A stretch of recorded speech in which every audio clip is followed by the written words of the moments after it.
এই যে ফটিক, বিয়েটা কর ভাই, ভোজ তো খায়। মেয়ে খুঁজে পাওয়া যাচ্ছে না রে। আমার একটা সন্ধানে ছিল, কিন্তু এখন দিবেন না। বুঝলি,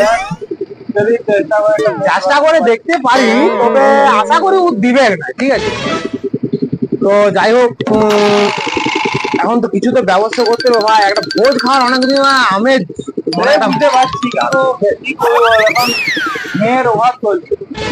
আজ দেখ মদন যাচ্ছে রে, মদনকে ডাক। এ মদন, এ শুন শুন শুন শুন শুন শুন শুন শুন শুন শুন শুন শুন শুন, আয় ভাই, তোর সঙ্গে অনেকদিন দেখা সাক্ষাৎ হয় নাই। এ বল, কেমন আছিস বল? ভালো তো আছি ভাই। তো ভাই, এক পক্ষে ভালো আছি, কিন্তু এক পক্ষে খারাপও আছি। এই ফটিকের বিয়েটা নিয়ে, বুঝতে পারছিস তো? ফটিকের বিয়ে দিয়ে হচ্ছে না, আর আমারও এইদিকে ভোজ খাওয়ার মন হচ্ছে। তো ফটিকের একটা ব্যবস্থা করে দে, তুই সময় তো অনেক বাবা যোগাযোগ আছে। বাবা যোগাযোগ বলতে আছে একটা বাবা। আচ্ছা হিমালয় থেকে এসেছে। আচ্ছা, হিমালয় থেকে এসেছে, যেমন যে আমাদের এই কালিস্তান আছে না, হ্যাঁ, হ্যাঁ। কালিস্তানের উপরে সে বাস করছে এখন হ্যাঁ। এখন কি গেলে পাওয়া যাবে ওকে? হ্যাঁ, এখন পাওয়া যাবে মোটামুটি 6টার সময় গেলে আর পাবেনি। আচ্ছা, আর বাবাটার নাম কি?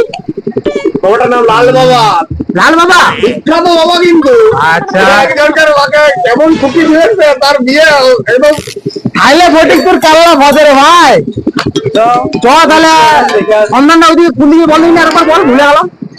এই তো সামনে কালিস্তানটা আমাদের পূর্ব কালিস্তান। ও আচ্ছা, ঠিক আছে ঠিক আছে ঠিক আছে ভাই, তাহলে নিমন্ত্রণ থাকবে যদি হয়ে যায়। ঠিক আছে, হ্যাঁ, অবশ্যই নিমন্ত্রণ না দিয়ে যাবো কোথাও। আচ্ছা ঠিক আছে, তাহলে তাহলে চল তাহলে না। হ্যাঁ, তাহলে ঠিক আছে, ধন্যবাদ ভাই। ঠিক আছে ভাই, চ চ তাহলে দেখি গে, চ। চল। চল চল চল চল